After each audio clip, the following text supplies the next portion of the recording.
مفتی صاحب حنفیہ کے نزدیک تراویح سنت مؤکدہ ہونے پر دلائل دے دیجئے۔ بہت سے لوگ کہتے ہیں کہ یہ اصل میں تہجد کی نماز ہے اور نفل ہے، سنت مؤکدہ نہیں، تو ہم انہیں کیا دلیل دیں؟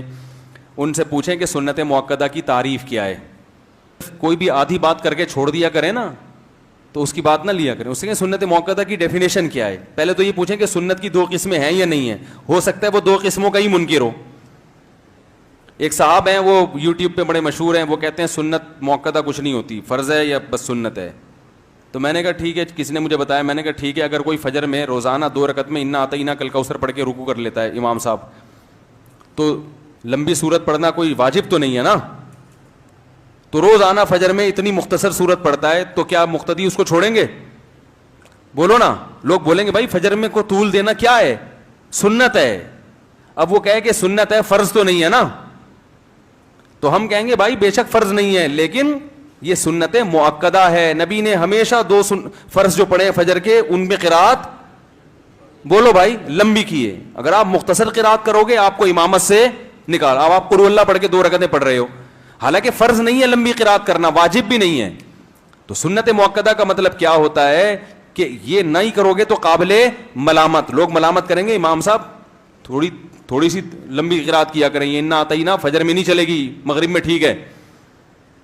تو بالکل تراویح کا بھی ایسا ہی مسئلہ ہے کہ رسول اللہ صلی اللہ علیہ وسلم نے رمضان میں قیام اللیل کی اتنی فضیلت کہ جہاں روزے کا ذکر وہاں قیام اللیل کا بھی ذکر ہے رمضان میں۔ پتہ چلا روزہ اور قیام اللیل ساتھ ساتھ جڑے ہوئے ہیں۔ اب قیام اللیل کو فرض تو نہیں ہم قرار دے سکتے، کیونکہ یہ تو تراویح نبی نے 3 دن بعد چھوڑی اس لیے کہ فرض نہ ہو جائے، تو کم سے کم درجہ اس کا کیا ماننا پڑے گا؟ سنت مؤکدہ، کیونکہ اگر اس سے بھی کم لے گئے پھر اس میں اور عام دنوں میں کوئی فرق نہیں رہے گا، یعنی پھر عام دنوں میں رات کی نماز میں اور رمضان کی رات کی نماز میں کوئی فرق نہیں رہے گا۔ تو وہ فرق جب ہی ہوگا جب عام دنوں کی رات کی نماز کو، چاہے وہ تہجد ہے یا کچھ بھی ہو، عام دنوں میں تو تراویح ہوتی نہیں ہے نا، تہجد ہی ہوتی ہے قیام اللیل میں، تو اس کو ہم نفل کہیں اور رمضان میں ہم کیا کہیں؟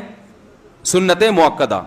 اب سوال یہ پیدا ہوتا ہے کہ پھر اس میں تو سنت مؤکدہ بھی داخل ہوگی، سنت مؤکدہ تہجد بھی داخل ہوگی، اس میں تراویح کی کیا خصوصیت ہے؟ تراویح کی خصوصیت یہ ہے کہ ہم دیکھتے ہیں کہ تہجد پورے سال پڑھی جاتی ہے، جبکہ تراویح صرف کس کے ساتھ خاص ہے؟ رمضان کے ساتھ خاص ہے۔ تو جب یہ رمضان کے ساتھ خاص ہے تو وہ تہجد تو پورے سال ہے نا، اس میں تو یہ رمضان ہو غیر رمضان ہو، نبی 8 رکعتیں اکثر پڑھا کرتے تھے۔ تراویح ایک الگ سے نماز ہے جو باقاعدہ جماعت کے ساتھ ہے، اس میں لوگوں کا ہجوم ہوتا ہے، جبکہ امت کا تقریباً اس پر اجماع ہے کہ نفل نماز میں لوگوں کو اکٹھا کر کے جماعت سے نماز پڑھانے کی اجازت نہیں ہے۔ آپ دیکھو جیسے ہی عید کا چاند نظر آئے اب تہجد آپ جماعت سے نہیں پڑھ سکتے، اگر یہ عام تہجد کی طرح ہے تو آپ جماعت سے نہیں پڑھ سکتے، بلکہ 10 رکعتوں کے بعد پتہ چلا نا چاند ہو گیا، ختم، وہی نماز چھوڑ دی جاتی ہے، یہ بتانے کے لیے کہ یہ کس کی خاصیت ہے؟ یہ نماز یہ رمضان کی خاصیت ہے۔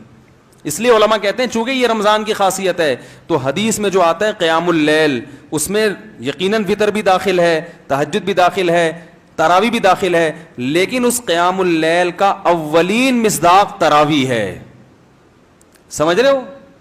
اس کا اولین مصداق کیا ہے؟ تراویح، کیونکہ نبی صلی اللہ علیہ وسلم نے 3 دن تراویح باقاعدہ جماعت کے ساتھ، اور پھر حضرت عمر رضی اللہ تعالیٰ عنہ نے باقاعدہ اس کو جماعت کے ساتھ رائج کیا اس کو، اور پھر پوری دنیا میں جو اس وقت صحابہ کرام تھے، علماء تھے، سب نے حضرت عمر کے اس عمل کو لیا، کسی نے بھی حضرت عمر پہ اعتراض نہیں کیا۔ تو اس کی علامت ہے کہ یقیناً ان کے پاس محمد صلی اللہ علیہ وسلم سے کوئی دلیل ہوگی، جو دلیل ہم تک نہیں پہنچی لیکن صحابہ تک پہنچی تھی۔ ایسا ہو سکتا ہے کہ ایک دلیل ہم تک نہیں پہنچی حضرت عمر تک پہنچ گئی؟ تبھی تو کہتے ہیں نا، حضرت امام ابو حنیفہ سے کسی نے پوچھا کہ آپ کے پاس تراویح کے سنت ہونے کی کیا دلیل ہے؟ تو انہوں نے وہ بخاری والی حدیث پیش نہیں کی کہ نبی صلی اللہ علیہ وسلم رمضان میں اور غیر رمضان میں 8 رکعتیں پڑھتے تھے، یہ نہیں پیش کی۔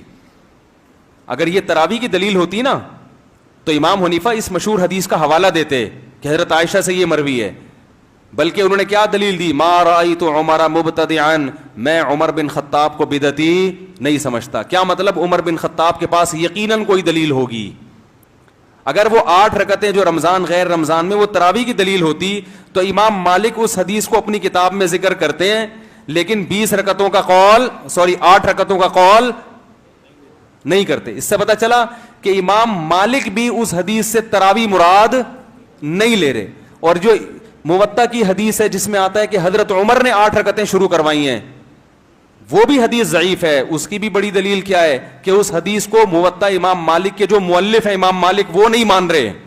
کیونکہ اگر امام مالک رحمۃ اللہ علیہ موطا کی اس حدیث کو درست مانتے جو ان کی اپنی کتاب میں ہے, تو امام مالک بھی 8 رکعتوں کے قائل ہوتے, جبکہ امام مالک 36 رکعتوں کے قائل ہیں.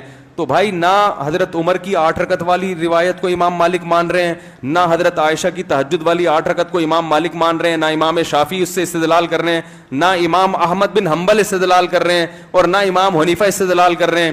اور استدلال کر رہے کوئی اس زمانے کا کوئی انجینئر استدلال کر رہا ہے.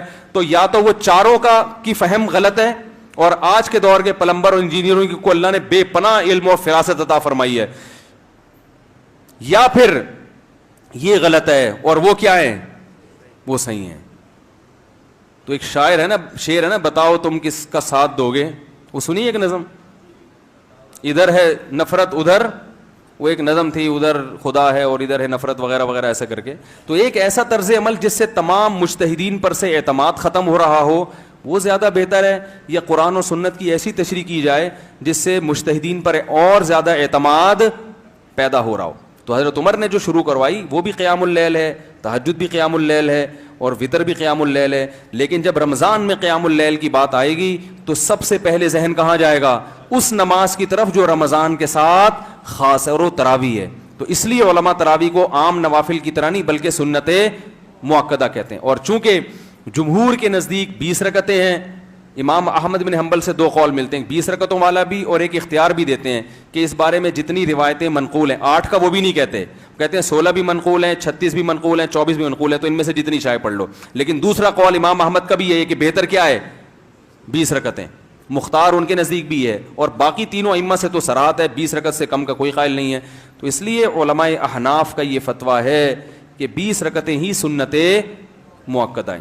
ہاں کبھی کسی عذر سے چھوٹ جائے, تھکاوٹ ہے, سفر ہے, تو سنت مؤکدہ کا حکم یہ ہے کہ کبھی کبھار چھوڑنے میں کوئی حرج نہیں ہے, لیکن چھوڑنے کا بالکل معمول بنا لینا. تو ہم یہ نہیں کہہ رہے کہ گناہ گار ہوگا, لیکن ایسا آدمی بہرحال قابل ملامت ہے, اس کو ملامت کی جائے گی کہ ایک چیز کی اتنی فضیلت اور نبی نے اتنا ابھارا, پھر خلفائے راشدین نے اس کو باقاعدہ زندہ کیا, آپ اس عبادت کو عام نوافل کی طرح چھوڑے چلے جا رہے ہو. تو یہ اچھا عمل نہیں ہے, آپ کو ایسا نہیں کرنا چاہیے. مسلمان ہو, آپ پر یہ چیز سوٹ نہیں.